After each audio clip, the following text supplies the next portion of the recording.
नमस्कार, news point लेकर हाजिर हूं मैं राजीव। सबसे पहले आप सभी को 15 अगस्त यानी स्वतंत्रता दिवस की बहुत बहुत मुबारकबाद।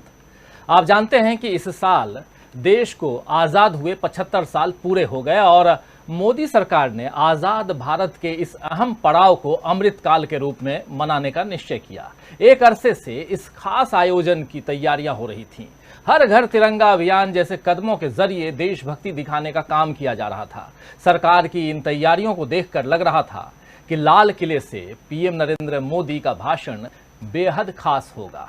अमृतकाल में लाल किले से कुछ अमृत वचन सुनने को मिलेंगे, जिनसे लोगों के दुख दर्द कुछ कम होंगे। मगर आज जब 9वीं बार मोदी जी लाल किले पर भाषण देने पहुंचे तो उन्होंने कुछ ऐसा कहा कि अपनी बातों पर वो खुद ही घिर गए। पूरा देश इस वक्त महंगाई और बेरोजगारी के भयावह दौर से गुजर रहा है, लेकिन मोदी जी के भाषण में इस बारे में एक शब्द, एक वाक्य नहीं था। कुछ दिनों पहले जिस अग्निपथ योजना को सरकार जोर शोर से लेकर आई थी, उसका जिक्र भी पीएम नरेंद्र मोदी ने आज नहीं किया। इससे पहले इसी साल नहीं कहें, इसी लाल किले से पिछले साल और उससे पहले भी लाल किले से मोदी जी ने 2022 तक किसानों की आय दोगुनी करने की बात कही थी और हर घर के पास पक्के मकान देने का वादा भी किया था, आप याद कीजिए, जो अब तक पूरा नहीं हुआ है और पीएम मोदी ने इस पर भी कुछ नहीं कहा। इन सब की जगह मोदी जी ने भ्रष्टाचार की चर्चा छेड़ दी। इसके बाद परिवारवाद यानी नेपोटिज्म का जिक्र छेड़कर मोदी जी ने विपक्ष को घेरने की कोशिश की। इसके अलावा उन्होंने नारी शक्ति के सम्मान की बात भी कही, लेकिन इस बार विपक्ष को घेरने के चक्कर में प्रधानमंत्री खुद ही घिर गए।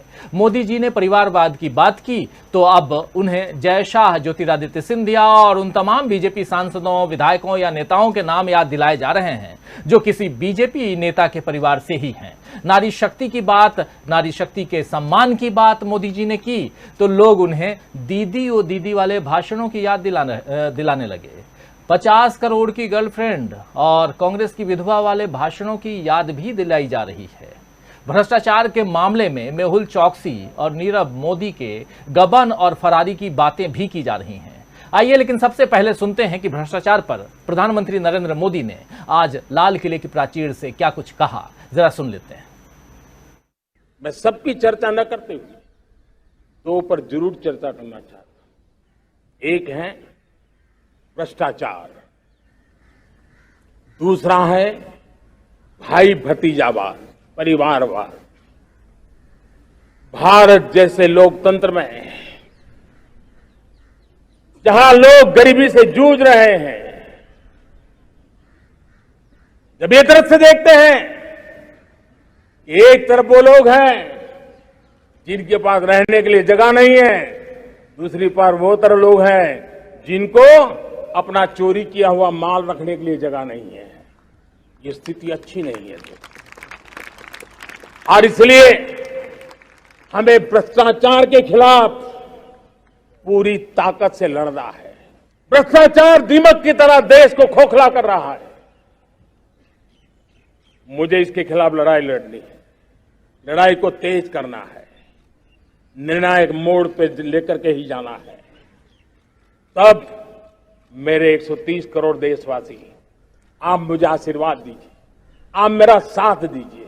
मैं आज आपसे साथ मांगने आया, आपका सहयोग मांगने आया हूं ताकि मैं इस लड़ाई को लड़ पाऊं, इस लड़ाई को देश जीत पाए और सामान्य नागरिक की जिंदगी भ्रष्टाचार ने तबाह करके रखी हुई है। मैं मेरे इन सामान्य नागरिक की जिंदगी को फिर से शान बान शान के लिए जीने के लिए रास्ता बनाना चाहता हूं।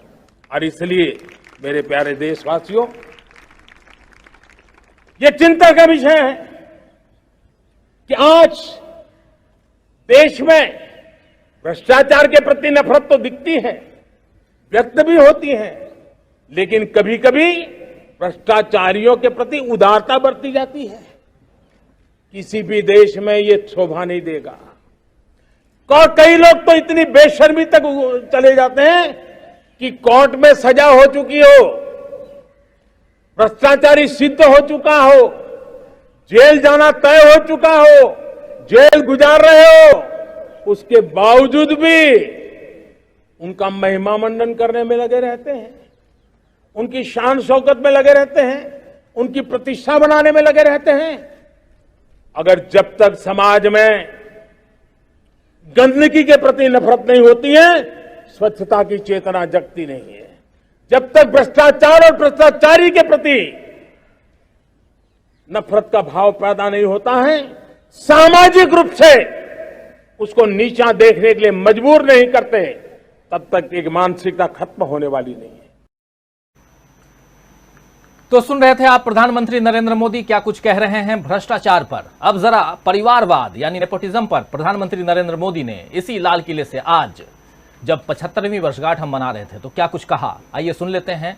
परिवारवाद पर प्रधानमंत्री नरेंद्र मोदी को दो बातों का जिक्र, एक भ्रष्टाचार और दूसरा परिवारवाद, क्यों उन्होंने किया ये भी समझना होगा। आखिर महंगाई, बेरोजगारी और ऐसे तमाम जन मुद्दों की बात उन्होंने क्यों नहीं की, ये भी समझेंगे आने वाले समय में, जब हमारे साथ कुछ और वरिष्ठ साथी जो जुड़े हुए हैं उनसे आपका परिचय करवाऊंगा, तब आगे चर्चा हम बढ़ाएंगे। लेकिन सुनते हैं कि परिवारवाद पर क्या कुछ कह रहे हैं और किसको घेरने की कोशिश कर रहे हैं।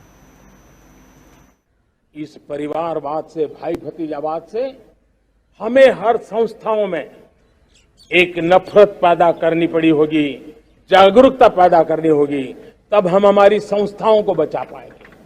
संस्थाओं के उज्जवल भविष्य के लिए बहुत आवश्यक है। उसी प्रकार से राजनीति में भी परिवारवाद ने देश के सामर्थ्य को सबसे सारा अन्याय किया है। परिवारवादी राजनीति परिवार की भलाई के लिए होती है, उसको देश की भलाई से कोई लेना देना नहीं होता है। और इसलिए लाल किले की प्राचीर से तिरंगे झंडे के आन बान शान के नीचे भारत के संविधान का स्मरण करते हुए मैं देशवासियों को खुले मन से कहना चाहता हूं, आइए हिंदुस्तान के राजनीति के शुद्धिकरण के लिए भी, हिंदुस्तान की सभी संस्थाओं के शुद्धिकरण के लिए भी हमें देश को इस परिवारवादी मानसिकता से मुक्ति दिला करके योग्यता के आधार पर देश को आगे ले जाने की ओर बढ़ना होगा। यह अनिवार्यता है, वरना हर किसी का मन कुंठित रहता है कि मैं उसके लिए योग्य था, मुझे नहीं मिला क्योंकि मेरा कोई चाचा, मामा, पिता, दादा, दादी, नाना, नानी कोई वहां थे नहीं। ये मनस्थिति किसी भी देश के लिए अच्छी नहीं। मेरे देश के नौजवानों, मैं आपके उज्जवल भविष्य के लिए, आपके सपनों के लिए, मैं भाई भतीजावाद के खिलाफ लड़ाई में आपका साथ चाहता हूं। परिवारवादी राजनीति के खिलाफ लड़ाई में मैं आपका साथ चाहता हूं। ये संवैधानिक जिम्मेवारी मानता हूं मैं, ये लोकतंत्र की जिम्मेवारी मानता हूं मैं, ये लाल किले के प्राचीर से कही गई बात की ताकत में मानता हूं, और इसलिए मैं आज आपका अवसर चाहता हूं। तो सुन रहे थे आप प्रधानमंत्री नरेंद्र मोदी परिवारवाद पर क्या कुछ कह रहे हैं, और खासकर ये कह रहे हैं कि इस राजनीति के शुद्धिकरण के लिए परिवारवाद को खत्म करना होगा। खैर, लेकिन परिवारवाद क्या सबसे पहले प्रधानमंत्री नरेंद्र मोदी अपनी पार्टी में खत्म करेंगे? चलिए उस पर भी चर्चा करेंगे। लेकिन मोदी जी की ये उम्मीद उनको रही होगी, मोदी जी को ये उम्मीद रही होगी कि हर बार की तरह इस बार भी उनकी बातों का तीर जो है सीधे कांग्रेस को चुभेगा। लेकिन अब कांग्रेस ने बीजेपी और मोदी जी के हर वार पर जवाब देने की तैयारी कर ली है। इसीलिए सोनिया गांधी और प्रियंका गांधी से लेकर कांग्रेस के दिग्गज नेताओं ने उन्हें जवाब दिया है इस भाषण के बाद। लगभग देखिए ऐसा होता है कि हर बार प्रधानमंत्री, चाहे अभी नरेंद्र मोदी हैं, इनसे पहले मनमोहन सिंह थे, उनसे पहले अटल बिहारी वाजपेयी थे, लगातार ये 75 साल का जो एक इतिहास है भारत का, तो लाल किले की प्राचीर से भाषण देते रहे हैं प्रधानमंत्री, और उनके भाषणों की तारीफ अमूमन होती रही है, और उसमें एक भारत की झलक मिलती है, एक विकासशील, विकास के पथ पर अग्रसर भारत की तस्वीर मिलती है। लेकिन क्या ये भाषण प्रधानमंत्री नरेंद्र मोदी भूल गए थे कि 15 अगस्त को दे रहे हैं? ये भी एक बड़ा सवाल है। 15 अगस्त का भाषण है या चुनावी भाषण है, ये भी समझेंगे आगे। सोनिया गांधी ने लेकिन एक खत जारी करके उनके भाषण पर, उनकी बातों पर विरोध जताया है। सोनिया गांधी ने जो चिट्ठी लिखी है, और वो क्या कुछ लिखी है चिट्ठी, ये समझेंगे। आइए जरा देख लेते हैं सख्त लहजे में। ये जो दूसरा स्टेंजा है उसमें लिख रही हैं सोनिया गांधी कि साथियों, हमने बीते 75 वर्षों में अनेक उपलब्धियां हासिल की, लेकिन आज की आत्ममुग्ध सरकार हमारे स्वतंत्रता सेनानियों के महान बलिदानों और देश की गौरवशाली उपलब्धियों को तुच्छ साबित करने पर तुली हुई है, जिसे कदापि स्वीकार नहीं किया जा सकता है। राजनीतिक लाभ के लिए ऐतिहासिक तथ्यों पर कोई भी गलत बयानी तथा गांधी, नेहरू, पटेल, आजाद जी जैसे महान राष्ट्रीय नेताओं को असत्यता के आधार पर कटघरे में खड़े करने के हर प्रयास का भारतीय राष्ट्रीय कांग्रेस पुरजोर विरोध करेगी। मैं पुनः सभी देशवासियों को भारत के स्वतंत्रता दिवस की शुभकामनाएं देती हूं और भारत के उज्जवल प्रजातांत्रिक भविष्य की कामना करती हूं। जय हिंद। ये हैं सोनिया गांधी। सोनिया गांधी ने चिट्ठी में जो एक चेतावनी दी है, ये साफ समझ में आ रहा है कि भारत के जो स्वाधीनता सेनानी हैं उनका अपमान बर्दाश्त नहीं किया जाएगा। वहीं प्रियंका गांधी ने भी अपनी बात रखी है।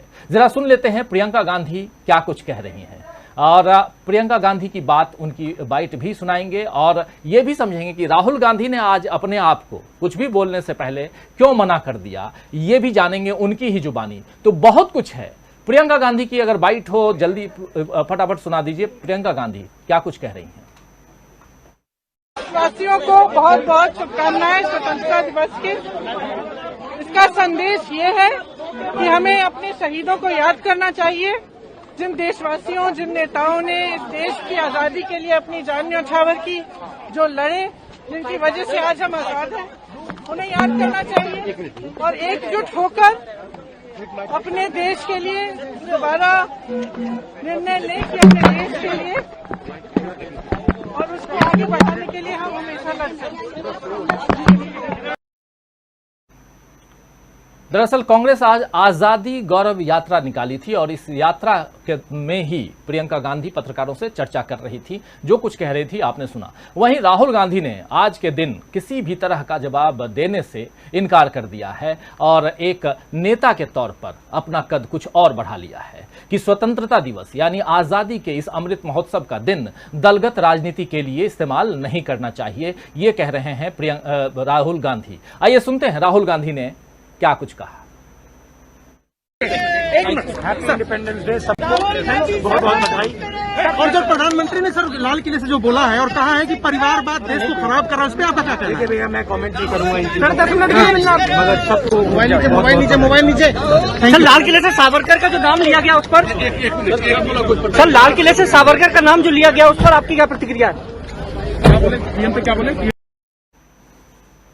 तो पत्रकार बार बार पूछ रहे हैं कि लाल किले से सावरकर का जो नाम लिया गया उस पर आपकी क्या प्रतिक्रिया है राहुल गांधी जी। लेकिन राहुल गांधी जी कह रहे हैं कि आज इस पर कोई बात नहीं, आज किसी भी तरह की राजनीतिक टिप्पणी नहीं। आज देश आज़ाद हुआ था और इस आज़ादी की 75वीं वर्षगांठ हम मना रहे हैं। आप सबको बहुत बहुत बधाई। तो कांग्रेस का ये अंदाज इस बार मोदी जी पर किस तरह भारी पड़ गया है, आज इसी पर चर्चा करेंगे दोस्तों। और चर्चा ये भी करेंगे कि आखिर भाजपा को नेहरू गांधी परिवार से इतनी तकलीफ क्यों है। दरअसल आजादी के अमृत महोत्सव पर कर्नाटक सरकार ने, कर्नाटक में आप जानते हैं कि कैसे सरकार बदली थी, जेडीएस और कांग्रेस की सरकार को गिरा करके ऑपरेशन लोटस वहां चला करके और कैसे वहां पलटी मारने की और उसमें भी दमखम के साथ भाजपा जो है पलटी मरवा करके और सरकार बना ली। तो अब अगले साल चुनाव भी है, लेकिन कर्नाटक सरकार ने कल अखबारों में जो विज्ञापन जारी किया है उसमें महात्मा गांधी की तस्वीर से लेकर नेताजी सुभाष चंद्र बोस, सरदार पटेल, चंद्रशेखर आजाद, भगत सिंह समेत तमाम नेताओं की, ये आप देख रहे हैं, ये जो तस्वीर है तमाम नेताओं की तस्वीर है। लेकिन देखिए इसमें ये जो तस्वीर है इसमें आप देख लीजिए, अगर महात्मा गांधी दिखाई दे रहे हैं, सुभाष चंद्र बोस दिखाई दे रहे हैं, वल्लभ भाई पटेल हैं, भगत सिंह हैं, चंद्रशेखर आजाद हैं, फिर लाला लाजपत राय हैं, बाल गंगाधर तिलक हैं, बिपिन चंद्र पाल हैं, डॉक्टर BR अंबेडकर हैं, लाल बहादुर शास्त्री, मौलाना अब्दुल कलाम आजाद हैं, सब आपको दिखाई दे रहे हैं। हाँ, एक नाम जो मैं छोड़ रहा था वो नाम आपको सावरकर दिखाई दे रहे हैं और रिवॉल्यूशनरी सावरकर लिखा जा रहा है। रिवॉल्यूशनरी सावरकर मैं पढ़ नहीं पा रहा था थोड़ा दूर से, लेकिन ये स्क्रीन पे ही पढ़ रहा हूं मैं। रिवॉल्यूशनरी सावरकर का नाम है थोड़ा, हाँ ये देखिए, ये जूम किया है, ये थोड़ा और चंद्रशेखर आजाद जी के बिल्कुल बगल में ये देखिए सावरकर साहब भी हैं जिन्हें वीर कहा जाता है। वीर कौन कहते हैं तो ये आप जानते हैं, हम नहीं कहते। लेकिन सावरकर साहब हैं, लेकिन नेहरू जी नहीं हैं। इस तस्वीर में पंडित जवाहरलाल नेहरू, भारत के जो पहले प्रधानमंत्री, उस नाते भी तो याद कर सकते थे आप, लेकिन उनकी तस्वीर नहीं है। तो इस विज्ञापन में अगर नेहरू नहीं है तो ये किस तरह की सियासत है जहां इतिहास को ही विलोपित करने की कोशिश की जा रही है। तो दोस्तों आइए चर्चा की शुरुआत करें, इन तमाम मसलों को एक साथ लेकर और यह समझने की कोशिश करें कि आज 15 अगस्त है। 15 अगस्त अपने आप में दलगत राजनीति से ऊपर उठ करके एक ऐसा दिन जहां सब एक हो जाते हैं, क्या पक्ष क्या विपक्ष, सब एक होकर के इस देश के विकास की गाथा को आगे बढ़ाने की कोशिश करते हैं, रचने की कोशिश करते हैं। लेकिन आज तो यहाँ लाल किले की प्राचीर से लेकर तमाम आप अलग अलग देखिए तो सब कहीं न कहीं विपक्षी दल को और खासकर कांग्रेस को कैसे नीचा दिखाया जाए, यही दिखाने की कोशिश। लेकिन क्या प्रधानमंत्री नरेंद्र मोदी जो भ्रष्टाचार की बात कर रहे हैं, जो परिवारवाद की बात कर रहे हैं, इन बातों में खुद नहीं घिर रहे हैं, या कोई ऐसी राजनीति प्रधानमंत्री नरेंद्र मोदी ने पकड़ ली है कि जो आपकी दुखती रग है उसी पर नमक छिड़कते जाओ और आपको लगेगा कि नहीं जी, ये जो दुख है ये मोदी नहीं दे रहे हैं, ये कांग्रेस ने दिया है। ये सब समझने की कोशिश करेंगे। आइए इस चर्चा में हमारे साथ, आज छुट्टी का दिन है, कुछ साथी मौजूद हैं, उन सबसे परिचय करवाऊं। वरिष्ठ साथी हमारे साथ, 4 वरिष्ठ साथी मौजूद हैं हमारे साथ। वरिष्ठ पत्रकार जेपी सिंह साहब हमारे साथ जुड़े हुए हैं। जेपी सिंह साहब आपका स्वागत करता हूं। हमारे साथ वरिष्ठ पत्रकार प्रेम कुमार जी जुड़े हुए हैं। प्रेम कुमार जी आपका स्वागत है। स्वागत करता हूं हमारे साथी वरिष्ठ पत्रकार प्रशांत टंडन जी का और हमारे साथी ऑनलाइन एडिटर अमलेंदु उपाध्याय जी का। आप चारों का स्वागत है और स्वागत आप तमाम दोस्त साथी शुभचिंतक का। आज छुट्टी का दिन, मैं जानता हूं कि बहुत लोग आराम फरमा रहे होंगे, लेकिन इस चर्चा को भी सुनिए, बहुत महत्वपूर्ण चर्चा है। आप तमाम साथी जो अब तक इस कार्यक्रम में, लाइव कार्यक्रम में जुड़ चुके हैं, आप सबका भी स्वागत है, इस्तकबाल है और चर्चा आगे बढ़ाएं। सीधे आना चाहूंगा प्रेम कुमार जी आपके पास, किस रूप में देखते हैं प्रधानमंत्री नरेंद्र मोदी के, चलिए शुरुआत, बहुत सारी बातें, नारी शक्ति की बात भी उन्होंने की और उन्होंने और भी बहुत सारी बातें कही हैं, लेकिन 2 बातों का जिक्र जो उन्होंने किया है, भ्रष्टाचार और परिवारवाद, उसको लेकर आप क्या कुछ कहेंगे? जी राजीव जी, प्रधानमंत्री जी ने देश को उम्मीद जगाने के सारे प्रयास किए अपने भाषण में। स्वतंत्रता दिवस पर नागरिक कर्तव्यों की याद दिलाई और कैसे देश आगे बढ़ेगा उसके लिए 25 साल का लक्ष्य रखा। ऐसे कर्तव्य हम करेंगे कि 25 साल में ये देश विकसित देश हो जाएगा। तो सबसे पहले तो राजीव जी हमारा दिमाग यहीं पर जाता है कि अचानक ऐसा क्या हो गया कि जो हम भारत को विश्व गुरु बना रहे थे, हम 2022 तक जो ये महोत्सव हम मना रहे हैं, 2022 में हमने बहुत लंबा लक्ष्य रखा था कुछ समय पहले तक। और आवाज आ रही है मेरी? बिल्कुल जी जी। जो बहुत लंबा लक्ष्य रखा था कि भारत को हम विकसित बनाएंगे, और इसमें आपने भी चर्चा की कि सबको घर देने की बात थी, सबके पास छत हो, ऐसी कल्पना थी। उसके बाद स्वच्छ भारत बना देना था 2022 तक। बहुत सारे ऐसे लक्ष्य रखे गए थे। भारत को इकोनॉमी में इतना आगे बढ़ा देना था, 7वें से 5वें, 5वें से तीसरे और नंबर 1 की ओर हम बढ़े, और इस तरह की बहुत सारी बातें थी। लेकिन ये बातें भुला दी गई, इन बातों की कोई चर्चा नहीं, जिसमें किसानों की आमदनी डबल करने की भी बात थी। तो क्या हुआ, क्यों हम अपना लक्ष्य 25 साल आगे लेकर चले गए? ये एक ऐसी बड़ी चिंता है उन दोनों बिंदुओं के बीच जो आपने पूछा है और उनकी बाइट सुनाई है, भ्रष्टाचार और परिवारवाद। उनके बीच ये बड़ी चिंता है कि हम अपने देश को नंबर 1 बनाना चाह रहे थे, विश्व गुरु बनाना चाह रहे थे, 2022 में बनाना चाह रहे थे, $5 ट्रिलियन की इकोनॉमी बनाना चाह रहे थे। उन सारी बातों को भूल करके अब हम कह रहे हैं कि 25 साल तक बाद जो है भारत विकसित देश बन जाएगा अगर भारत में लोग गुलामी के अंश से मुक्ति का संकल्प ले, विरासत पर गर्व करे, एकता और एकजुटता का प्रण ले, नागरिकों को अपने कर्तव्य का नागरिक प्रण ले। ये सारे कर्तव्य गिना रहे, ये नागरिक कर्तव्य हैं। तो प्रश्न उठता है, देखिए 2 तरीके से हम भाषण को देखते हैं। एक तो हमारे देश में बहुत साधु संत होते हैं जो बताते हैं देश कैसे बदलेगा, तुम खुद को सुधारो देश बदलेगा, अपना स्वभाव बदलो देश बदल जाएगा। तो साधु संत इस तरह की जो कोशिश करते हैं या समाज सुधारक जो ऐसी कोशिश करते हैं उनके पास शासन नहीं होता है। वो नैतिक बदलाव ला करके समाज में बदलाव लाने का प्रयास करते हैं। लेकिन जिसके पास शासन होता है, जिसको सरकार जनता ने चुन करके जिम्मेदारी दी हुई होती है, वो साधु और संत की तरह आप बदल जाइए देश बदल जाएगा ऐसे करके नहीं बोलते। यानी जनता पर ही आप ओनस नहीं डाल सकते कि देश बदलने की जिम्मेदारी जनता की है। तो हम सरकार के रूप में आपको संकल्प लेना चाहिए, प्रधानमंत्री जी को और सरकार को संकल्प लेना चाहिए कि देश कैसे बदलेगा। हम 5 साल में बदल देंगे, 2 साल में बदल देंगे कि 25 साल में बदल देंगे। तो ये लोकतंत्र 25 साल के लिए जनता आपको नहीं चुनती है। तो एक बात साफ है कि हमने इसको इस लाइन में इस रूप में कंक्लूड किया है कि पूरे भाषण में नरेंद्र मोदी जी ने ये मान लिया है कि मेरे प्रधानमंत्री बने रहने तक ये देश विकसित देश नहीं बन सकता।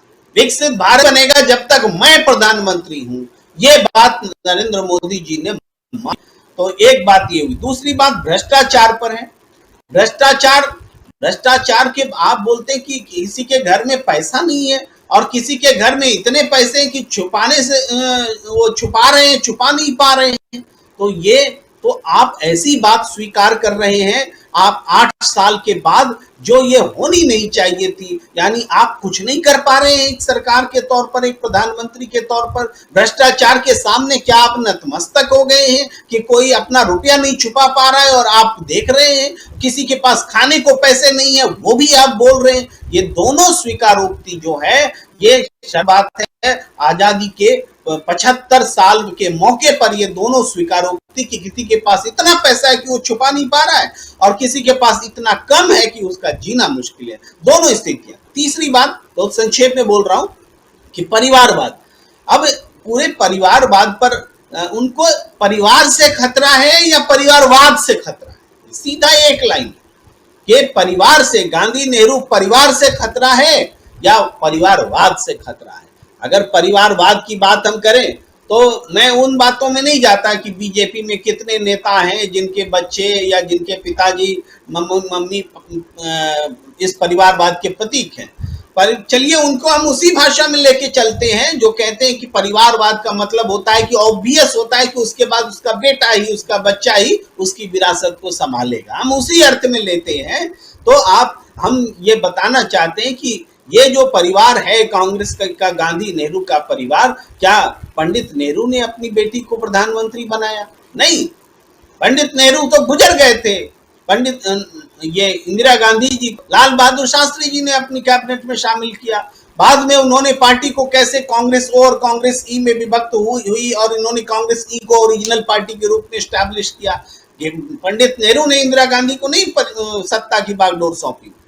राजीव गांधी, इंदिरा गांधी ने क्या राजीव गांधी को सत्ता की बागडोर सौंपी थी? नहीं, वो तो शहीद हुई। उसके बाद में राजीव गांधी को कांग्रेस पार्टी ने चुना। राजीव गांधी ने क्या अपने किसी राहुल या प्रियंका किन्हीं को कुछ बनाया या सोनिया गांधी को बनाया? नहीं, वो तो दिवंगत हो गए, शहीद हो गए।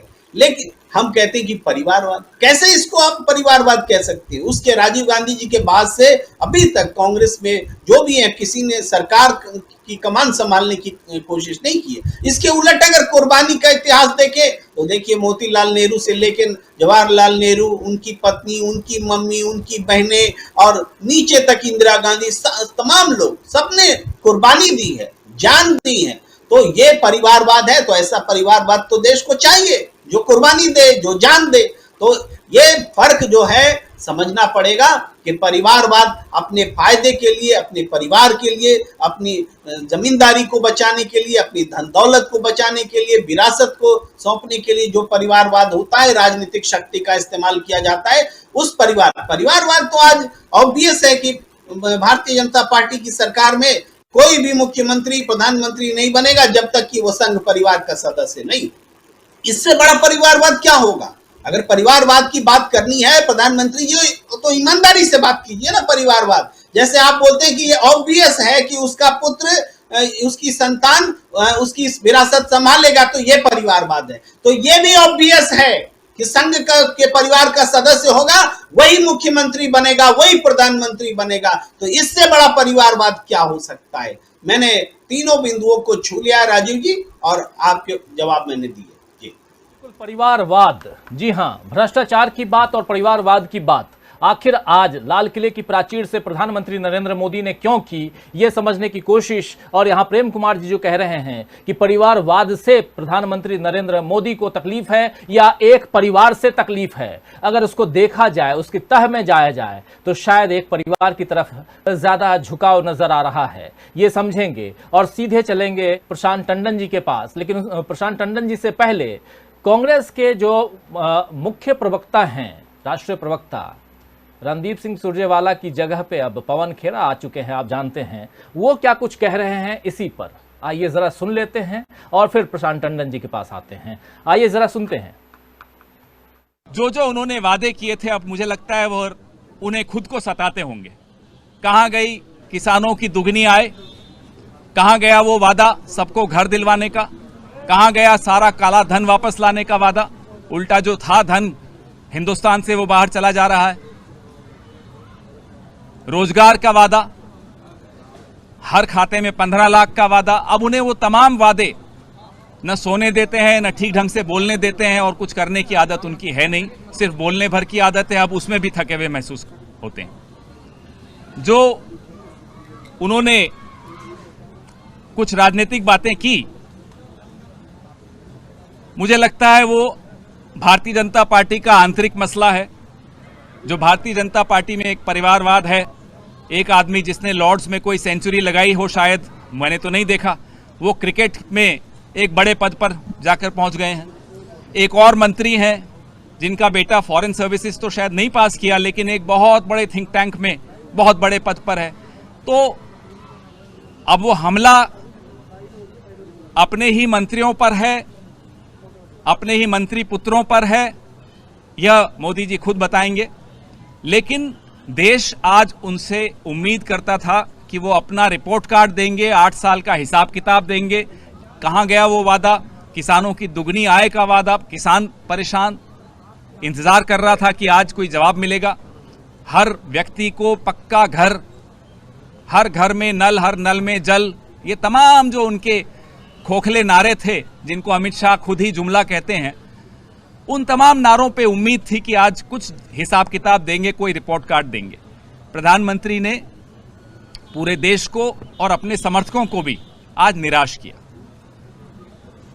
स्वतंत्रता दिवस एक ऐतिहासिक दिन होता है और 75वां स्वतंत्रता दिवस तो एक अलग ही इतिहास है।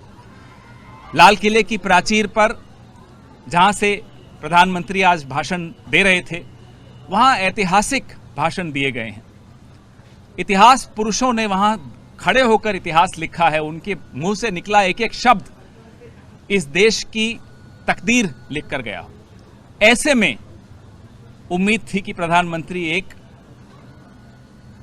मैच्योर्ड, जिसको कहते हैं, भाषण देंगे, अपनी जिम्मेदारी, अपनी पद की गरिमा को समझेंगे। बड़ा अफसोस होता है आज के दिन ऐसी बात का जवाब देते हुए और इस तरह की बात कहते हुए कि प्रधानमंत्री ने आज पूरे देश को निराश किया। तो पवन खेरा कह रहे हैं कि प्रधानमंत्री नरेंद्र मोदी ने आज पूरे देश को निराश किया। आपको क्या लगता है प्रशांत टंडन जी, प्रधानमंत्री नरेंद्र मोदी के इस भाषण को आप किस रूप में देखते हैं? 83 मिनट, 83 मिनट का भाषण, लेकिन इस भाषण से निकल के कुछ आ रहा है? किस रूप में आप देख रहे हैं इस भाषण को, और क्यों कांग्रेस आग बबूला है, नाराज है? राजीव जी, 15 अगस्त या आज़ादी का पर्व का हम सब के जीवन में, सारे देशवासियों के जीवन में बहुत महत्व है, बहुत भावुकता से जुड़ाव है सबका।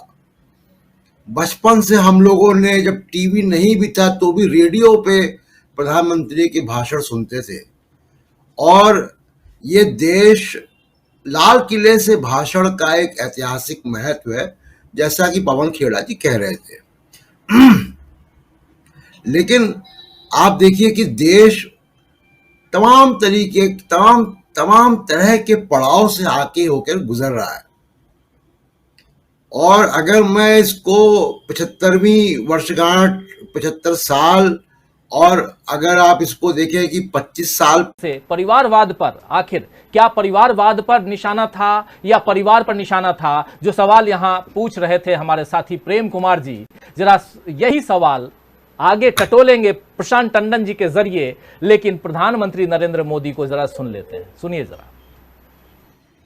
इस परिवारवाद से, भाई भतीजावाद से हमें हर संस्थाओं में एक नफरत पैदा करनी पड़ी होगी, जागरूकता पैदा करनी होगी, तब हम हमारी संस्थाओं को बचा पाएंगे। संस्थाओं के उज्जवल भविष्य के लिए बहुत आवश्यक है। उसी प्रकार से राजनीति में भी परिवारवाद ने देश के सामर्थ्य को सबसे सारा अन्याय किया है। परिवारवादी राजनीति परिवार की भलाई के लिए होती है, उसको देश की भलाई से कोई लेना देना नहीं होता है।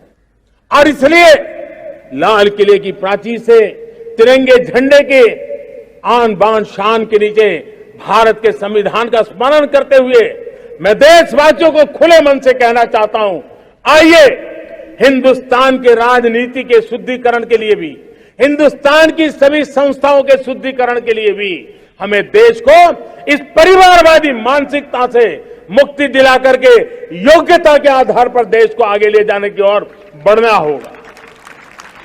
यह अनिवार्यता है, वरना हर किसी का मन कुंठित रहता है कि मैं उसके लिए योग्य था, मुझे नहीं मिला क्योंकि मेरा कोई चाचा, मामा, पिता, दादा, दादी, नाना, नानी कोई वहां थे नहीं। ये मनस्थिति किसी भी देश के लिए अच्छी नहीं। मेरे देश के नौजवानों, मैं आपके उज्जवल भविष्य के लिए, आपके सपनों के लिए, मैं भाई भतीजावाद के खिलाफ लड़ाई में आपका साथ चाहता हूं। परिवारवादी राजनीति के खिलाफ लड़ाई में मैं आपका साथ चाहता हूं। ये संवैधानिक जिम्मेवारी मानता हूं मैं, ये लोकतंत्र की जिम्मेवारी मानता हूं मैं, ये लाल किले के प्राचीर से कही गई बात की ताकत मैं मानता हूं, और इसलिए मैं आज आपका अवसर चाहता हूं। तो ये ताकत मानते हैं प्रशांत टंडन जी, ये ताकत आखिर किस रूप में? ये परिवारवाद को खत्म करने की बात या एक परिवार को खत्म करने की बात, यही यहाँ हम समझने की कोशिश कर रहे हैं। प्रशांत जी, क्या कहेंगे आप? सबसे बड़ी बात राजीव जी ये है कि एक स्थानीय स्तर का नेता भी किसी के भी प्रति जनता के बीच खड़े होकर नफरत का आह्वान नहीं करता है। कम से कम 4-5 बार प्रधानमंत्री ने इस शब्द का इस्तेमाल किया है। नफरत का आह्वान कर रहे हैं जनता से, देश से, लाल किले से खड़े होकर। ये क्या शब्दावली है, ये क्या सोच है?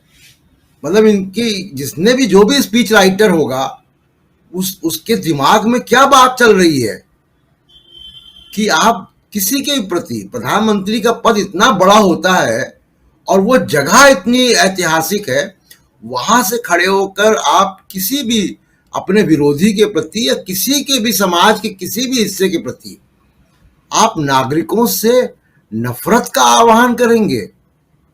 मैंने तो कभी सोचा नहीं, कभी सुना नहीं। इतने साल राजनीति हम लोगों ने देखी है, और किसी, मतलब जो गली नुक्कड़ के भाषणों में भी नफरत का आह्वान नहीं हमने सुना, पहली बात।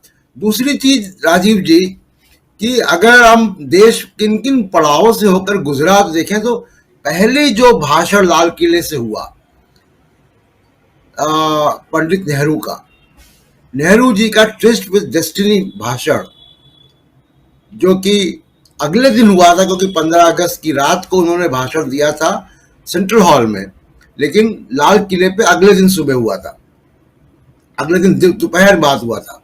बहरहाल वो भाषण दुनिया के सबसे बेहतरीन भाषणों में उसकी गिनती होती है। उस स्पीच की तुलना जो है वो मार्टिन लूथर की स्पीच से होती है। तो एक तो वो बात। दूसरी बात, 25 साल जब पूरे हुए तो इंदिरा गांधी प्राइम मिनिस्टर थी 1972 में। 71 की लड़ाई हम जीत चुके थे, उसकी रिकॉर्डिंग आपको मौजूद है, मिल जाएगी। आप देखिए कि इंदिरा गांधी ने एक देश पैदा कर दिया दुनिया के नक्शे में। पाकिस्तान को जीवन भर के लिए सबक सिखा दिया इतना बड़ा। 90,000 उसके सैनिकों ने सरेंडर कर दिया, लेकिन आप देखिए कि लाल किले से खड़े होके उन्होंने कितनी सौम्यता के साथ इस बात को रखा, कोई हेकड़ी नहीं, और पूरे विश्व बिरादरी को वहां से एड्रेस किया, क्योंकि वो मंच बहुत बड़ा है, वो बहुत बड़ा मंच है जिसका अंदाज 8 साल बाद भी प्रधानमंत्री नरेंद्र मोदी को शायद नहीं है। 50 साल जब हुए तब 1997 में आई के गुजराल प्राइम मिनिस्टर थे। आप उनका स्पीच सुनिए, और आप चारों नेताओं का जब स्पीच सुनेंगे कि 25 आजादी के दिन, 25 साल बाद, 50 साल बाद और 75 साल बाद, तो आपको लगेगा कि नरेंद्र मोदी कितने बौने प्रधानमंत्री हैं। आगे की पीढ़ियां जब उसको देखेंगी और तुलनात्मक अध्ययन करेंगी तो उनको शर्म आएगी। उनको ये अंदाज नहीं है प्रधानमंत्री को कि ये कोई चांदनी चौक लोकसभा सीट की चुनावी रैली नहीं है, ये बहुत बड़ा मंच है, ये विश्व स्तर का मंच है, सबसे बड़े लोकतंत्र का सबसे बड़ा पर्व और एकमात्र मौका जब भारत का प्रधानमंत्री सीधे जनता से संवाद करता है। आप नफरत का आह्वान कर रहे हैं, आप कोई रोड मैप नहीं दे रहे हैं देश के आगे का, आप कोई ऐसी बात नहीं कह रहे हैं कि देश में उम्मीद जगे। आप सिर्फ और सिर्फ चुनावी राजनीति और एक बहुत ही संकीर्ण मानसिकता वाला असुरक्षित राजनीतिक व्यक्ति वहां से खड़े होकर भाषण दे रहा है चांदनी चौक लोकसभा सीट की एक जगह से, ऐसा ही लग रहा है। तो मैं इस पे क्या कहूं। और बिल्कुल प्रशांत जी, बहुत मैं समझ सकता हूं कि आप जिस बात को यहाँ रखने की कोशिश कर रहे हैं, एक पत्रकार होने के नाते वो बात यहाँ उठनी भी चाहिए। लेकिन प्रधानमंत्री नरेंद्र मोदी लाल किले की प्राचीर से आज एक ऐतिहासिक दिन तो हर 15 अगस्त आता है हर साल, लेकिन ये 15 अगस्त इसलिए भी ऐतिहासिक था क्योंकि 75वीं वर्षगांठ अपनी आज़ादी के हम मना रहे हैं, हमारा देश मना रहा है। लेकिन आज प्रधानमंत्री नरेंद्र मोदी से जो उम्मीदें थीं, युवाओं को जो उम्मीदें थीं, महिलाओं को जो उम्मीदें थीं, बुजुर्गों को जो उम्मीदें थीं, इस देश के आवाम को जो उम्मीदें थीं, क्या उन उम्मीदों पर प्रधानमंत्री नरेंद्र मोदी आज अपने भाषण के जरिए खरे उतरे हैं? लेकिन क्या कारण है कि सोनिया गांधी को चिट्ठी लिखनी पड़ी और कहना पड़ा कि जो कुछ हो रहा है, जो आप बता रहे हैं, ये गलत बता रहे हैं। आइए जरा एक बार फिर से जो साथी बाद में जुड़े हैं, सोनिया गांधी ने चिट्ठी में क्या कुछ कहा है ये देख लीजिए। दूसरा पैराग्राफ, पहला और आखिरी तो चलिए ठीक है, आखिरी पैराग्राफ के साथ साथ दूसरे पैराग्राफ में कह रहे हैं कि साथियों, कह रही हैं सोनिया गांधी, साथियों हमने बीते 75 वर्षों में अनेक उपलब्धियां हासिल की, लेकिन आज की आत्ममुग्ध सरकार हमारे स्वतंत्रता सेनानियों के महान बलिदानों और देश की गौरवशाली उपलब्धियों को तुच्छ साबित करने पर तुली हुई है, जिसे कदापि स्वीकार नहीं किया जा सकता है। राजनीतिक लाभ के लिए ऐतिहासिक तथ्यों पर कोई भी गलत बयानी तथा गांधी, नेहरू, पटेल, आजाद जी जैसे महान राष्ट्रीय नेताओं को असत्यता के आधार पर कटघरे में खड़े करने के हर प्रयास का भारतीय राष्ट्रीय कांग्रेस यानी इंडियन नेशनल कांग्रेस पुरजोर विरोध करेगी। मैं पुनः सभी देशवासियों को भारत के स्वतंत्रता दिवस की शुभकामनाएं देती हूं, ये सोनिया गांधी कह रही हैं, और भारत के उज्जवल प्रजातांत्रिक भविष्य की कामना करती हूं, जय हिंद, ये कह रही। आखिर क्या कारण है कि सोनिया गांधी को यह चिट्ठी लिखनी पड़ी? बहुत ही महत्वपूर्ण बात यहां पर है। आना चाहूंगा सीधे जेपी सिंह साहब आपके पास। सोनिया गांधी इसी के बाद चिट्ठी लिखती हैं, और एक विज्ञापन जो पहले दिखाया था कर्नाटक सरकार के विज्ञापन में, आखिर क्या कारण है कि सावरकर हैं लेकिन नेहरू नहीं हैं? साफ समझ में आ जाएगा आपको, क्योंकि कर्नाटक में सरकार किसकी है इस वक्त? वो सरकार, छीनी हुई सरकार भाजपा की है। जरा उस विज्ञापन को भी दिखा दीजिए स्क्रीन पर फटाफट, और फिर आगे बढ़ें, जेपी सिंह साहब के पास आए। ये विज्ञापन देखिए, इस विज्ञापन में हर घर तिरंगा का विज्ञापन 13 से 15 अगस्त, लेकिन महात्मा गांधी जी हैं, सुभाष चंद्र बोस हैं, वल्लभ भाई पटेल हैं, भगत सिंह हैं, चंद्रशेखर आजाद हैं, और एक नाम देखिए रिवॉल्यूशनरी सावरकर, सबसे लास्ट में पहली पंक्ति में सावरकर, लाला लाजपत, ये सावरकर आप देख रहे हैं एक्सपोज किया हुआ, रेवोल्यूशनरी सावरकर। उसके अलावा नीचे आइए, जो कुछ पंक्तियां और भी, लाला लाजपत राय, बाल गंगाधर तिलक, बिपिन चंद्र पाल, डॉक्टर BR अंबेडकर, लाल बहादुर शास्त्री, मौलाना अब्दुल कलाम आजाद, शिक्षा मंत्री देश के पहले। लेकिन आप सब याद कीजिए कि यहां देश के पहले प्रधानमंत्री का नाम क्यों नहीं है? वो किसी पार्टी के थे नहीं थे, दैट इज सेकेंडरी। प्राइमरी ये, क्या सरदार पटेल कांग्रेस के नहीं थे? अगर कांग्रेस, क्या आपको नेहरू परिवार, गांधी परिवार, इसी से तकलीफ है? यही समझने की कोशिश। जेपी सिंह साहब क्या कहेंगे? और यही तमाम, इन्हीं तमाम बातों पर सोनिया गांधी की वो चिट्ठी है, और साथ में आज जो प्रधानमंत्री नरेंद्र मोदी, भ्रष्टाचार, सब कुछ याद आता है, सब कुछ दिखता है। क्या जले पर नमक छिड़क करके, और आप सोचते हैं कि नहीं जी यही दवा है, और इससे, इस दवा से, यानी अगर कटा है, जला है, उस पर नमक हम छिड़क देंगे तो जो तकलीफ झेल रहा है उसे लगेगा नहीं जी ये हमारे डॉक्टर साहब ने बहुत अच्छी दवा दी है, बहुत अच्छे से सहलाया है, शायद 3-4 दिनों में हम ठीक हो जाएंगे। जिस भक्ति के पाठ को हम लोग देख रहे हैं, इस देश में पढ़ाया जा रहा है व्हाट्सएप यूनिवर्सिटी के जरिए, बाकियों के जरिए, RSS के जरिए, क्या वही है कि आज भी जो हम भाषण सुन रहे थे उस भाषण में भी यही भ्रष्टाचार को मिटाना है, परिवारवाद को मिटाना है? लेकिन आपके अंदर जो भ्रष्टाचार है, आपके अंदर जो परिवारवाद है, आपके राज में, आपके शासन में जो लोग यहां से भाग गए, मेहुल चौकसी का नाम आप सब अच्छी तरह से जानते हैं, ऐसे तमाम लोग भाग गए, उनको कब लेके आओगे आप?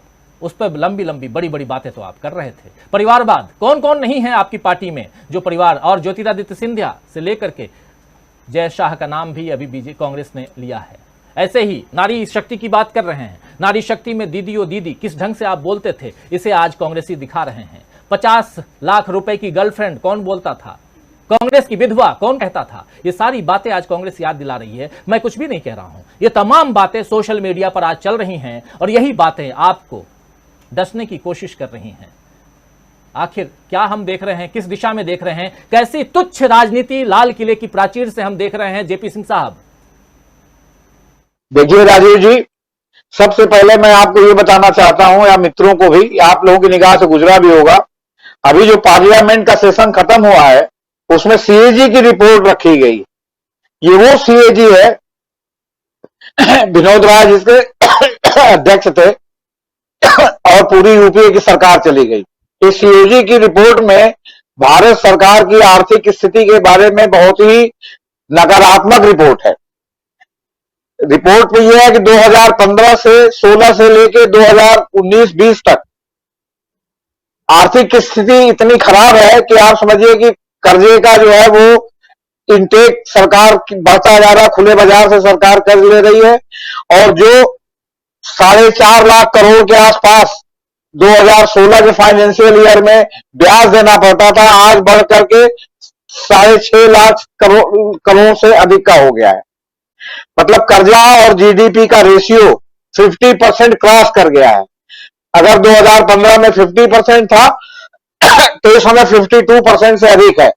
प्रधानमंत्री जी ने जब लाल किले से भाषण दिया, तो अभी कुछ दिन पहले उन्होंने रेवड़ी का भाषण दिया था, तो प्रधानमंत्री जी को यह कहना चाहिए था कि हमने कर्जा लेके आप लोगों को बड़ा दूध पिलाया, अब हमारी सरकार रहे न रहे, अब हम कर्जा नहीं लेंगे। क्यों? क्योंकि इसमें इतना हमको ब्याज देना पड़ रहा है। प्रधानमंत्री जी ने परिवार की बात कही। प्रधानमंत्री जी खुद किस परिवार के हैं? संघ परिवार के। पूरे देश के सभी भी संस्थानों में जितने भी महत्वपूर्ण है, संवैधानिक संस्थानों से लेके सभी एकेडमिक सभी संस्थानों में संघ परिवार के लोग चुन चुन करके बैठाए जा रहे हैं। ये परिवारवाद नहीं है। प्रधानमंत्री जी अदानी और अंबानी को आप जिस तरह बहा रहे हैं, दो गुजरातियों को, अगर गुजरातीवाद है तो ये परिवारवाद नहीं है। प्रधानमंत्री जी आज की डेट में आपने क्रिकेट का उल्लेख किया था। आज क्रिकेट में केवल जय शाह ही नहीं है, आप क्रिकेट टीम उठा के देख लीजिए। क्रिकेट टीम के लगभग आधे प्लेयर गुजरात और सौराष्ट्र जो कि एक ही है, लेकिन क्रिकेट में दो संस्थान है, Gujarat cricket association, Saurashtra cricket association. आधे से ज्यादा प्लेयर गुजरात मूल के, आधे से ज्यादा प्लेयर इस समय जो है भारतीय क्रिकेट टीम में है, जो कि सबसे मालदार। ये परिवारवाद नहीं है। आप परिवारवाद की बात कर रहे हैं, जो हम नेताओं के पुत्र पुत्री की तो बात कर ही नहीं रहे। आप नेहरू खानदान से इतनी नफरत रखते हैं, तो मेनका गांधी और वरुण गांधी आपकी पार्टी में क्या कर रहे हैं? और वरुण गांधी तो लगातार आपके ऊपर जो है आक्षेप भी लगा रहे हैं, फिर भी आप उनको क्यों नहीं पार्टी से निकाल रहे हैं? आप निकाल देते उनको पार्टी से और मेनका गांधी को निकाल देते। आखिर उसी राजीव गांधी के भाई की तो पत्नी और पुत्र है, और हर बात में वरुण गांधी पंडित जी ने ऐसा कहा, पंडित जी ने वैसा कहा। अगर आप में से किसी की उनसे मुलाकात हुई हो तो 15 मिनट की मुलाकात में 10 मिनट पंडित जी ने ऐसा कहा, पंडित जी ने वैसा कहा, मतलब वो जवाहरलाल नेहरू के ही कोर्स को जो है मतलब दोहराते रहते हैं। ये परिवारवाद नहीं है।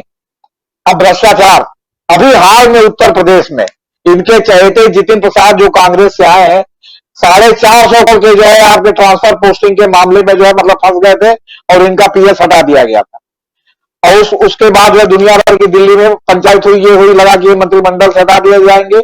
आपने उनको मंत्रिमंडल में बना रखा। ये क्या है? भ्रष्टाचार नहीं है। ये शुभेंदु अधिकारी जिनके ऊपर इतने भ्रष्टाचार के आरोप थे, और मुकुल राय आपने अपनी पार्टी में ले लिया था। बाद में मुकुल राय को आपने जो है वो विधानमंडल दल का नेता नहीं बनाया, तो छोड़ के ममता में चले गए। तो शुभेंदु राय और जो शुभेंदु अधिकारी और जो मुकुल गोयल थे जिनको भ्रष्ट थे, आपने ले लिया था। ये भ्रष्टाचार नहीं है। आपने अभी शिंदे एंड कंपनी को लिया है, जिनके ऊपर तमाम ईडी के जो है आक्षेप है, तमाम ईडी की इंक्वायरी चल रही है।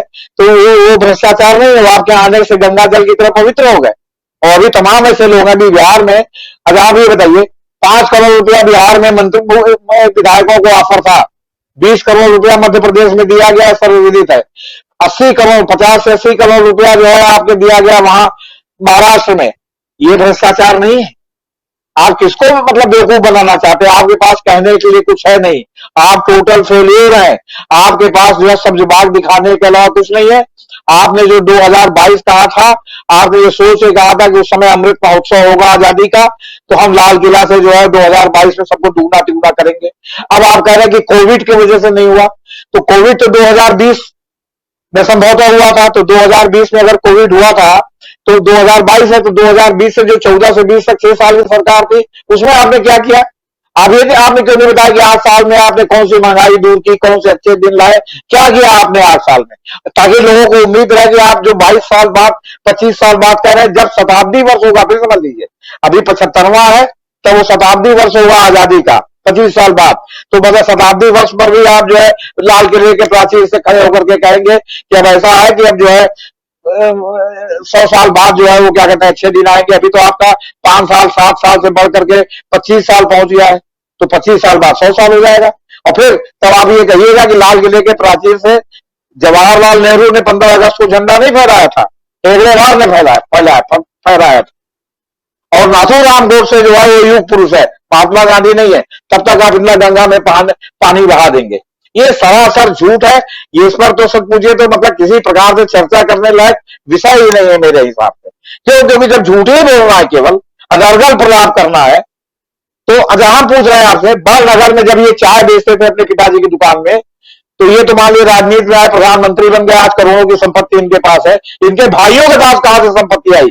सफेद क्यों नहीं व्हाइट पेपर जारी करके बताते कि कौन सी ईमानदारी से इनके किस भाई ने किस बिजनेस में कितना कमाया, जिसके बाद दर्जनों पेट्रोल पंप है।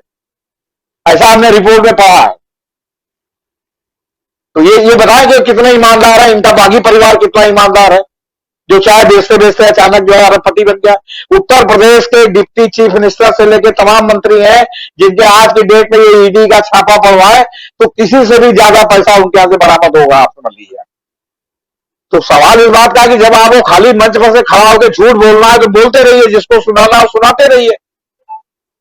अभी 3 साल से पता नहीं कितने हजार करोड़ की या लाख की करोड़ की योजना ला रहे थे, अब की बार वो कोई योजना ही नहीं लाए, क्योंकि उस पर भी सवाल पहले से ही मीम्स बनने लगे, पहले से ही सोशल मीडिया पर उठने लगा कि देखें वही वाली बात फिर दोहराते हैं कि फिर कोई और बात कहते हैं।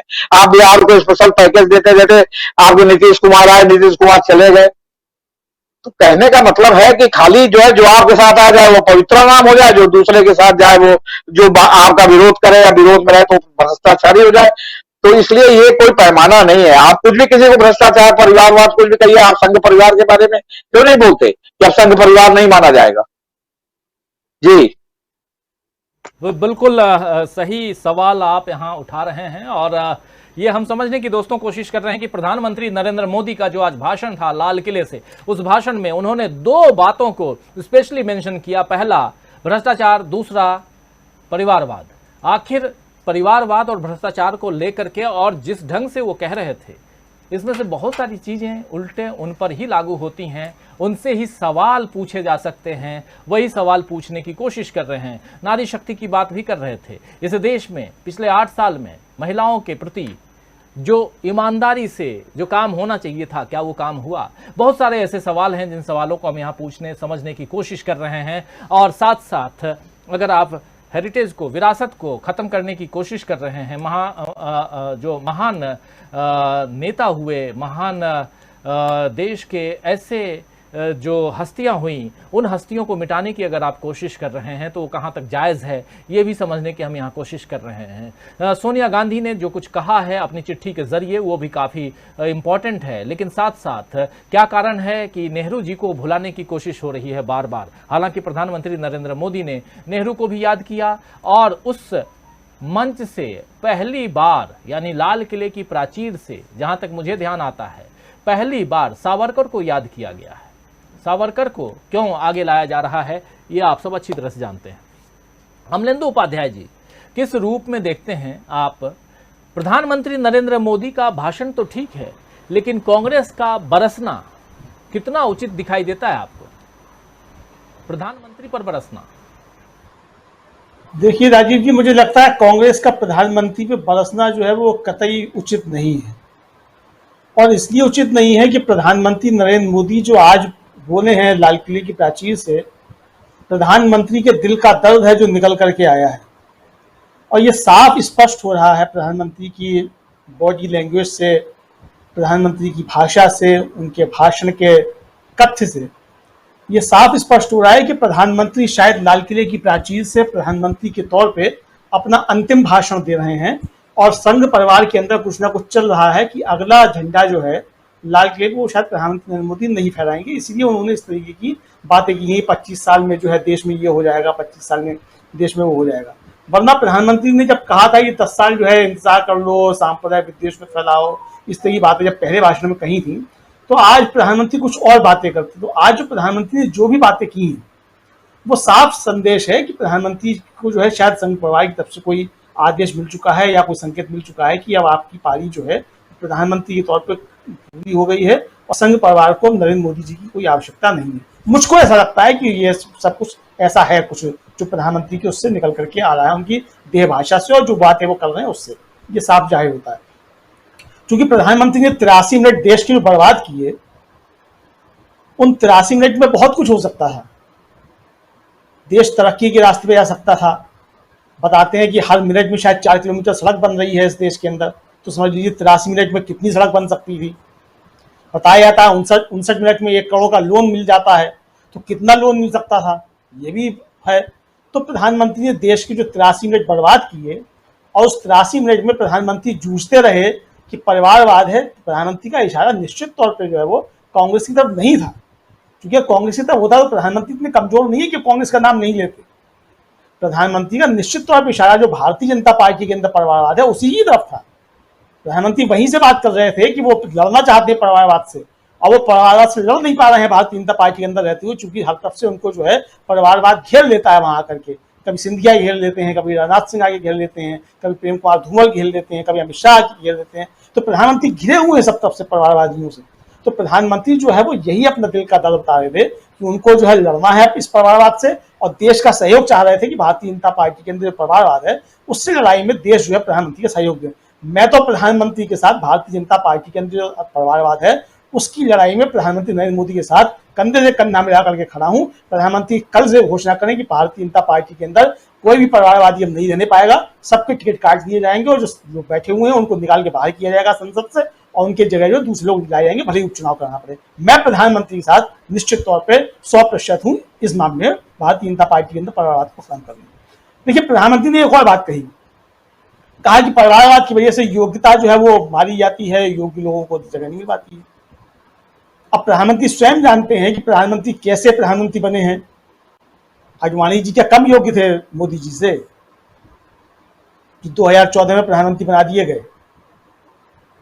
तो अब योग्यता का पैमाना क्या है ये तो प्रधानमंत्री स्वयं जानते हैं वो कैसे चुन करके आए। तो इसलिए वो कह रहे थे कि योग्यता का जो है वो ह्रास नहीं होना चाहिए, योग्यता के साथ अन्याय नहीं होना चाहिए।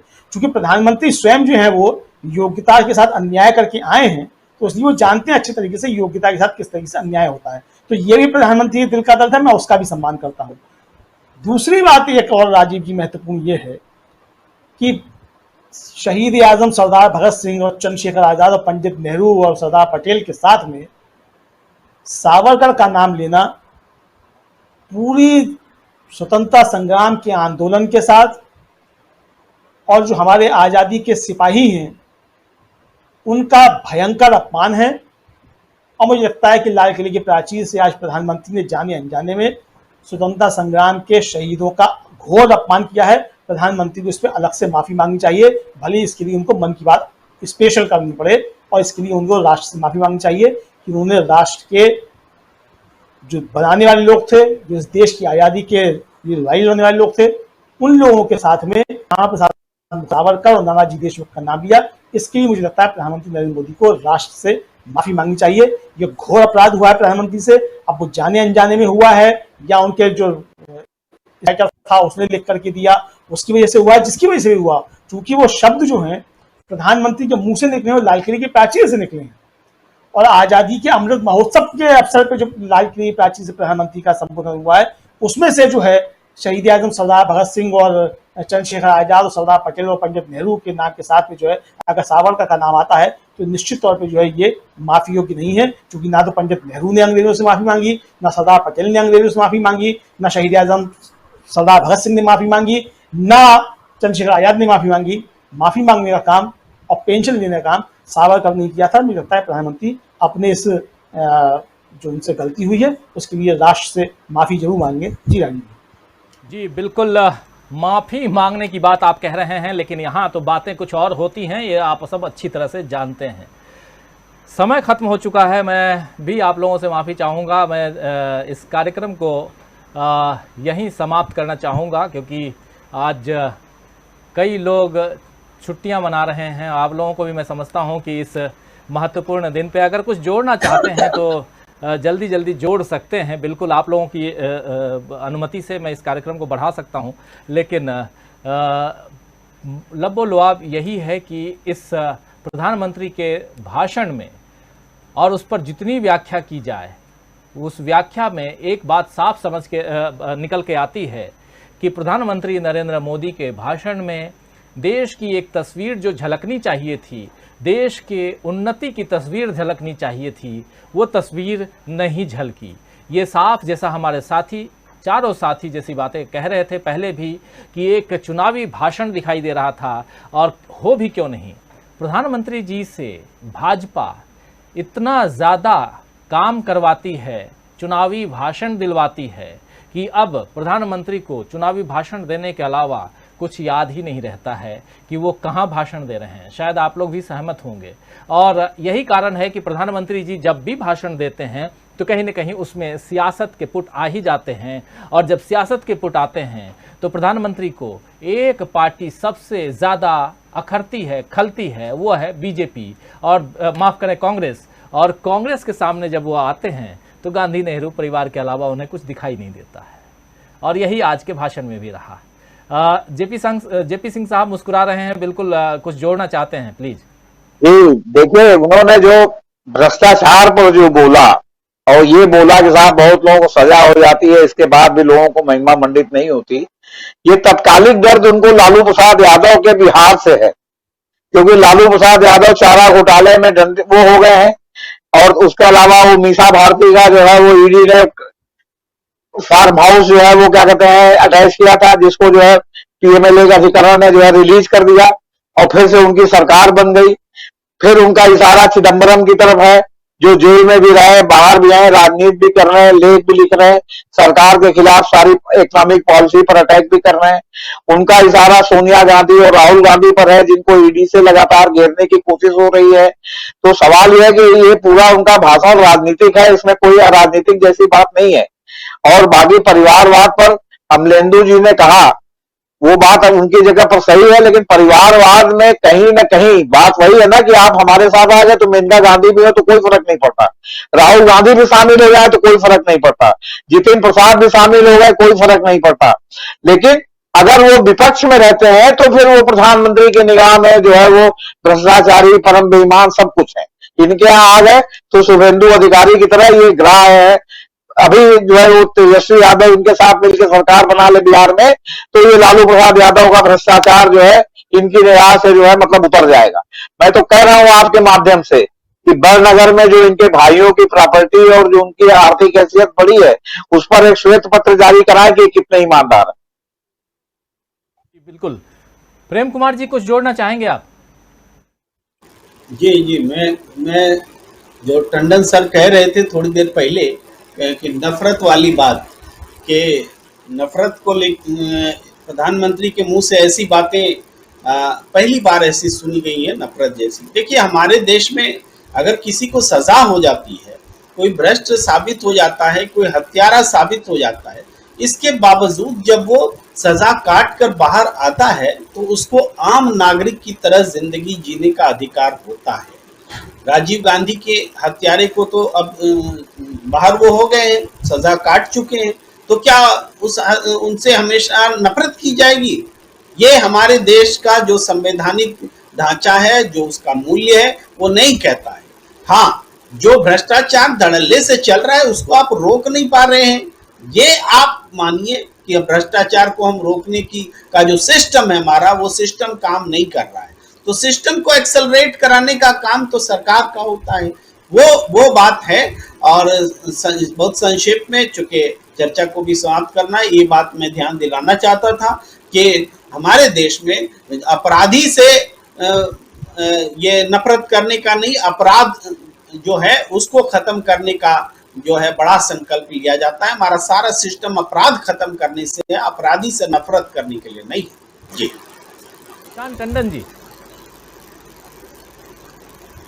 देखिए, पूरे उनके भाषण में और खासकर भाषण के जो अंतिम हिस्सा था उसमें एक बहुत हताशा और निराश व्यक्ति खड़ा हुआ मुझे दिखाई दिया वहां पे, जिसके बस में कुछ नहीं है।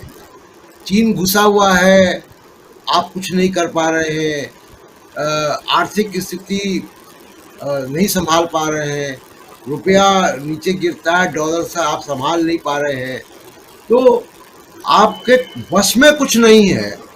और ब्यूरोक्रेसी आपको काम नहीं करने दे रही है, ब्यूरोक्रेसी आपके हिसाब से परफॉर्म नहीं कर रही है।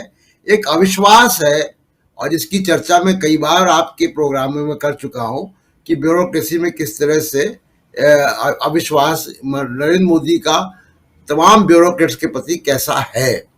तो कुल मिलाकर ये कि एक बहुत हताश और निराश व्यक्ति, मैं अमलेंदु जी की सूचना कहाँ से मुझे नहीं मालूम, लेकिन एक निराश और हताश व्यक्ति का आज जो है वो उद्बोधन हमने सुना है। हताश भी, और प्रधानमंत्री अगर निराश हो, हताश हो, तो फिर देश किस दिशा में जाएगा ये आप सब जानते हैं। अमलेंदु जी, आप भी कुछ जोड़ना चाहेंगे? कि मैंने भी जो प्रधानमंत्री ने कहा है, मैंने भी उसका अपना एनालिसिस किया है। सूचना मेरे पास कहीं से नहीं है, ये तो प्रधानमंत्री का संदेश होगा, संघ परिवार की तरफ से उनसे कह दिया गया होगा कि आपका प्रधानमंत्री के तौर पर पूरा हो गया। अब ये चूंकि बार बार प्रधानमंत्री 2022 की बात करते थे अब तक 8 साल से कि 2022 में देश बदल जाएगा, दुनिया बदल जाएगी, 2022 में विश्व गुरु बन जाएंगे, 2022 में किसानों की आय दुगनी हो जाएगी, 2022 में सबको घर मिल जाएगा 2022 में। और लाल किले की प्राचीर से घोषणा होगी, प्रधानमंत्री यही बातें किया करते थे। आज प्रधानमंत्री इतने जो 83 मिनट बर्बाद किए, उस 83 मिनट में वो कुछ बातें थी ही, ना किसी के घर की बात थी, ना किसी के रोजगार की बात थी, ना 2 करोड़ रोजगार की बात थी, ना कुछ और बात थी। उसमें प्रधानमंत्री स्वयं स्वीकार किया कि इतनी ज्यादा गरीबी है, इन 8 सालों में इतनी ज्यादा गरीबी हो गई कि लोगों के पास खाने को नहीं है। और एक तरफ इतना ज्यादा हो गया है प्रधानमंत्री नीतियों चलते हुए कि जो भरा पड़ा है। तो जैसा कि जेपी सिंह साहब ने कहा कि आप 2 गुजरातियों कर लो, तो 2 गुजराती तो हैं ही, और भी कई गुजराती हैं जो देश छोड़कर के भागे हैं, देश का पैसा लेकर के भागे, उनमें भी अधिकांश गुजराती हैं। तो अब वो प्रधानमंत्री का परिवारवाद है कि नहीं, अब ये तो मैं नहीं कह सकता कि प्रधानमंत्री के उनसे क्या रिश्ते हैं, क्या रिश्ते नहीं है। लेकिन जैसे कि और तमाम लोग राजनीति में जो परिवारवाद वाले हैं, जो करते हैं, तो वो भी बाकायदा अपने सब परिवार वालों का नाम लेते हैं। प्रधानमंत्री भी अगर अपने परिवार के लोगों का नाम ले तो क्या दिक्कत है, दिए प्रधानमंत्री परिवार लोगों के नाम। अरे अपना परिवार नहीं है तो जो आपका परिवार है, संघ परिवार, उसके लोगों का आप नाम लीजिए। प्रधानमंत्री ने दिया ना संघ परिवार के लोगों के नाम, भाई नानाजी देशमुख का नाम लिया प्रधानमंत्री ने, श्यामा प्रसाद मुखर्जी का नाम लिया प्रधानमंत्री ने, सावरकर का नाम लिया प्रधानमंत्री ने, तो परिवार का ही तो नाम लिया आपने, जबकि उनका कोई आजादी की लड़ाई में कोई योगदान ही नहीं था। श्यामा प्रसाद मुखर्जी, सावरकर जो थे, वो बाकायदा आजादी के आंदोलन को कुचलने के लिए अंग्रेजों के साथ खड़े हुए थे, प्रधानमंत्री ने नाम लिया उनका। तो जब प्रधानमंत्री ने ऐसे लोगों का नाम लिया अपने परिवार के लोगों का, तो बाकी लोग अपने परिवार का लेते, ठीक है। और दूसरी बात यह है कि जो अपने परिवार के दर्द को नहीं समझेगा वो देश का दर्द भी नहीं समझ सकता है, क्योंकि देश भी एक परिवार है। और हमारे यहाँ तो जो है वो देश ही नहीं है, पूरी दुनिया पर एक परिवार है, वसुधैव कुटुंबकम। हम तो सारी दुनिया को कुटुंब मानते हैं। तो जो व्यक्ति परिवार को नहीं समझ सकता, परिवार के दर्द को नहीं समझ सकता, परिवार किस तरीके से बनता है, किस तरीके से चलता है और किस तरीके से परिवार चलाने के लिए कुर्बानियां दी जाती हैं, जो व्यक्ति ये नहीं समझ सकता वो किसी भी हाल में देश और दुनिया को नहीं समझ सकता। ये मेरा कहना है। जी बिल्कुल बिल्कुल, देश दुनिया की बात ही हम यहाँ करने की कोशिश कर रहे हैं। और प्रधानमंत्री नरेंद्र मोदी ने जो भाषण दिया है, उस भाषण पर हम पूरे लगभग 1 घंटा और 9 मिनट तक चर्चा कर चुके हैं। और हमारे साथ 4 वरिष्ठ साथी जुड़े रहे, प्रशांत टंडन जी, जेपी सिंह साहब, प्रेम कुमार जी और अमलेंदु उपाध्याय जी। आप चारों को बहुत बहुत धन्यवाद देता हूं, बहुत शुक्रिया अदा करता हूं कि आप लोग जुड़े, इस कार्यक्रम की आप लोगों ने शोभा बढ़ाई। और आप सबको एक बार फिर से आज़ादी का ये जो अमृत महोत्सव है उसके लिए बधाई देता हूँ, मुबारकबाद देता हूँ। और देश में अमन रहे, शांति रहे, ये भी कोशिश हम सबको मिलकर करनी है। बहुत धन्यवाद, बहुत शुक्रिया कि आप लोग जुड़े रहे। और साथ में आप तमाम साथी जो हमारे साथ बने रहे, जुड़े रहे, आप सबको भी एक बार फिर से 15 अगस्त की शुभकामनाएं देता हूं। और कल शाम 7 बजे फिर हाजिर होऊंगा कुछ खबरों के साथ। लेकिन आज जो प्रधानमंत्री का भाषण था, उस भाषण से काफ़ी निराशा लोगों को हुई है। कुछ लोग हैं जो खुशियां मनाएंगे, लेकिन इसमें से बहुत सारी चीज़ें हम लोगों का काम है जो निकालना, उस पर बातें करना। अग्निपथ पर प्रधानमंत्री ने क्यों नहीं बातें की, गरीबी पर क्यों नहीं बातें की, बेरोजगारी पर क्यों नहीं बातें की। और बातें अगर आपने भ्रष्टाचार पर की तो भ्रष्टाचार पर लगाम के लिए जो लोग देश का पैसा लेकर भाग गए हैं उनको लाने के लिए आपकी सरकार ने क्या कुछ किया है, ये सवाल तो किया ही जाएगा। परिवारवाद की जब आप बात करते हैं तो ये तो पूछा जाएगा कि आपकी पार्टी में परिवारवाद है या नहीं है, या आपका ध्यान सिर्फ और सिर्फ परिवारवाद पर नहीं बल्कि परिवार पर जाता है। और वो एक ही परिवार है इस देश में जिसकी तरफ आपका इशारा हमेशा रहता है, वो है कांग्रेस पार्टी, जिसमें सोनिया गांधी, राहुल गांधी और प्रियंका गांधी के अलावा आपको कुछ दिखाई ही नहीं देता है। और रही सही कसर आप नेहरू जी को, यानी कि पंडित जवाहरलाल नेहरू जो देश के पहले प्रधानमंत्री थे, उनको देश की आवाम जो है, देश की जनता कैसे भूल जाए, उस पर आपका ध्यान रहता है। और इसलिए कहीं न कहीं नेहरू को भुलाने की साजिशें रची जा रही हैं। तो ये कितना उचित है, कितना सही है, यही समझने की कोशिश हम इस कार्यक्रम के जरिए कर रहे थे। दोस्तों बहुत धन्यवाद, बहुत शुक्रिया अदा करता हूं कि आप लोग जुड़े, इस कार्यक्रम का आप हिस्सा बने। और कल शाम आप सबका इंतजार रहेगा। माफ़ी चाहूँगा आज आप लोगों के कमेंट्स नहीं ले पाया, लेकिन कल शाम जब हाजिर होंगे तो सब कुछ पूर्ववत चलेगा। बहुत धन्यवाद आपको और बहुत मुबारकबाद। नमस्कार, गुड नाइट, शुभ रात्रि, शब बखैर।